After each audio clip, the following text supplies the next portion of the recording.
Eram milhares, milhares de inimigos, numerosos e implacáveis, como uma verdadeira nuvem de gafanhotos, prontos para avançar, devorar tudo à sua frente e instaurar o verdadeiro caos. Mas no meio do desespero houve um líder, um homem que assumiu a missão impossível de livrar o seu povo desse terror e teve o seu nome cravado para sempre na história. Apenas 300 homens se juntaram a ele numa desvantagem suicida, mas com uma coragem inabalável e uma estratégia impressionante. Eles mostraram aos inimigos que... Bíblia! Gente, eu também curto muito essa história dos 300 de Leônidas, né? Como que eles conseguiram, ali com aquela estratégia espetacular nas Termópilas, afunilar o exército persa e conseguir ganhando batalhas através dessa estratégia militar. Mas eu quero trazer para vocês a história de outros 300 homens com outro líder que não tinha nada a ver com o Leônidas. Aliás, era completamente o oposto desse rei espartano, mas que através de uma estratégia divina conseguiu uma vitória. E eu vou contar isso para vocês agora de uma forma muito legal. Então, puxa uma cadeira, abre o livro e vem comigo.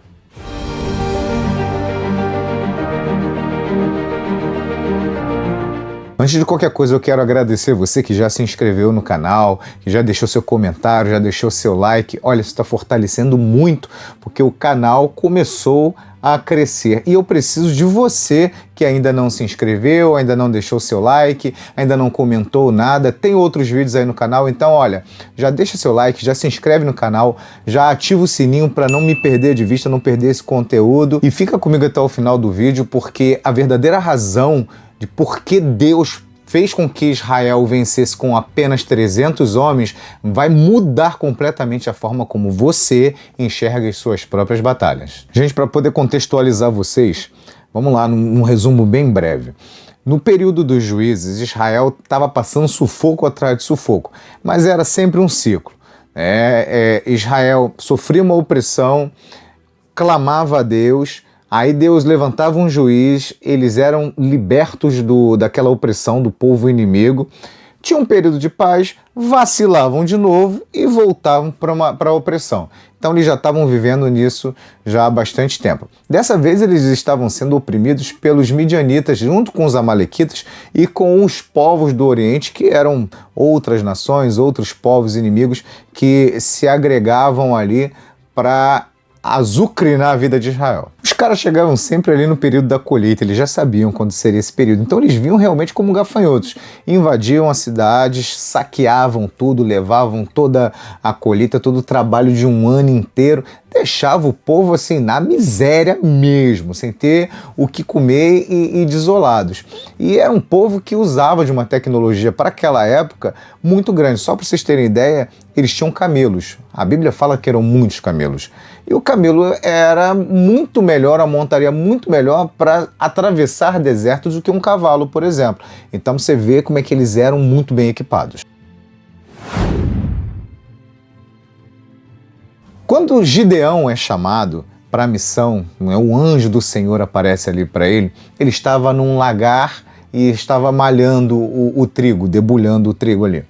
Um lagar não era um lugar para fazer isso. Lagar era um lugar onde as pessoas pisavam as uvas para poder fazer o vinho, o suco da uva. Então ele já estava escondido, ele já estava mostrando quem ele era. Só que o anjo aparece para ele e chama ele de homem valoroso. Nada a ver para quem estava escondido. E a partir daqui, meus amigos, vocês vão entender alguns passos que Deus usou, algumas estratégias que Deus utilizou para mostrar que era ele mesmo que estava ali na parada, era Deus purinho. E no final desse vídeo eu vou deixar uma lição valiosíssima para você. Então, ó, não me abandona não, vamos até o final juntos. No texto que você ainda vai ler lá em Juízes 7, vem mostrando como que Gideão submeteu Deus a alguns testes para saber que ele realmente estava nessa parada com ele. Mas a gente não vai se ater a isso não, tá? Vamos direto para a parte que o negócio começa a ficar legal, mais legal ainda. Já entendemos que Gideão era um cara que tinha medo. Mas aí Deus consegue melhorar essa coisa para Gideão.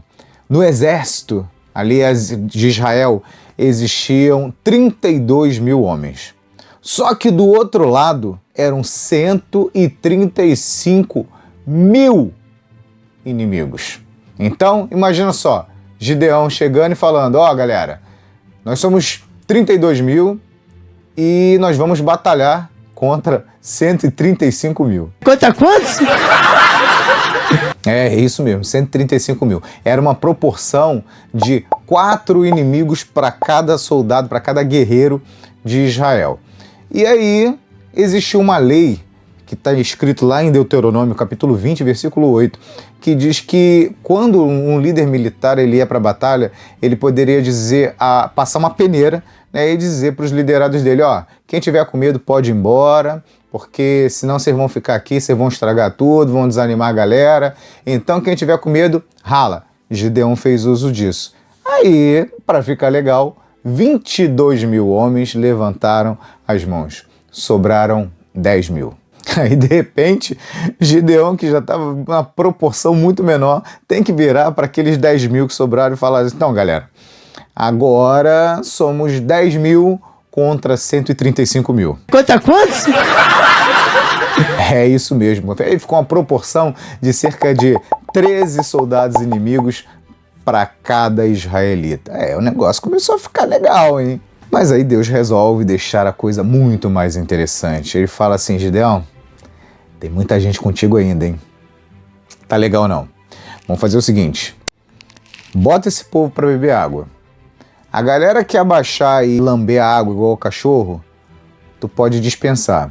Os que ficarem, né, em pé, trouxerem a mão até a boca para beber água, esses são os que vão com você.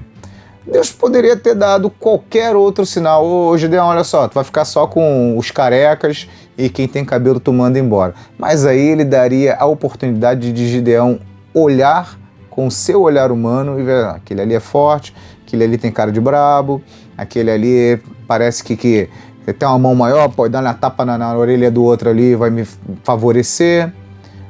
Mas Deus dá um sinal aleatório, completamente aleatório, e separa apenas 300 soldados.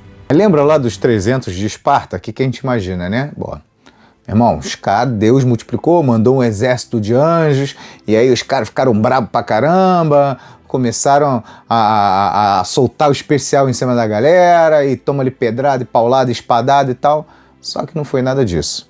Deus deu uma estratégia para Gideão que confundiria completamente os seus inimigos. Gideão escuta o povo inimigo ali, com um bom fofoqueiro na ocasião, escuta aquele povo inimigo contando, um soldado contando para o outro, um sonho meio bizarro que ele teve, e entende que o significado daquele sonho é que Deus já havia entregue os midianitas nas mãos de Gideão. Gideão, opa, Deus está no meio disso aí.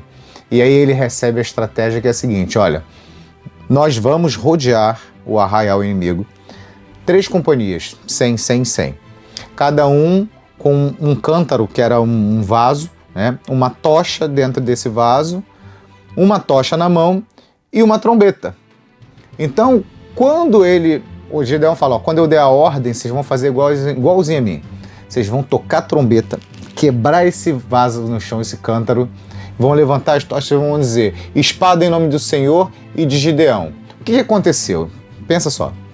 A Bíblia fala que por volta da meia-noite, na troca da guarda, né, o pessoal estava ali alternando o turno e de repente os israelitas fazem isso. Começam a tocar trombeta, começam a quebrar aqueles vasos no chão e começam a iluminar tudo e erguem as tochas e gritam, espada do Senhor e de Gideão. O que acontecia, gente? Cada companhia, cada homem de frente para uma companhia, ele tinha consigo uma trombeta e uma tocha. Quando os inimigos viram aquelas 300 tochas, aquele som de trombeta, de vaso quebrando e fogo e tudo brilhando, os caras pensaram, nossa, estamos sendo invadidos por um exército, assim, inumerável. Entraram em pânico e eles começaram a matar os outros, até que não sobrou ninguém. Aí você para mais uma vez e pensa, pô, era mais fácil Deus ter levantado um cara com estratégia militar mesmo e tal, e ter ido lá, ter sido uma batalha épica, o povo de Israel livrando-se por si mesmo das mãos dos midianitas. Mas lembra que eu te falei que eu ia deixar uma lição preciosa para você? É agora que você vai aprender. Primeira lição é a desconstrução da autossuficiência. Deus esvazia completamente aquele exército que acompanhava Gideão, para que Deus mostrasse para eles que, apesar de tudo, ele ainda estava ali. Você já parou para pensar que muitas vezes Deus ele nos enfraquece, ele nos esvazia, ele frustra nossos planos B? Sabe por quê? É porque muitas vezes o maior perigo não está na nossa fraqueza, ele está na nossa força. Porque quando a gente se sente forte, a gente se sente suficiente, nós achamos que não precisamos de Deus. A nossa fraqueza nos faz dependentes de Deus. Essa é a primeira lição. A eficiência do inadequado é a nossa segunda lição. Cântaros de barro, tochas, trombetas, 300 homens contra 135 mil. Parece tudo muito realmente inadequado. Mas Deus tem esse hábito.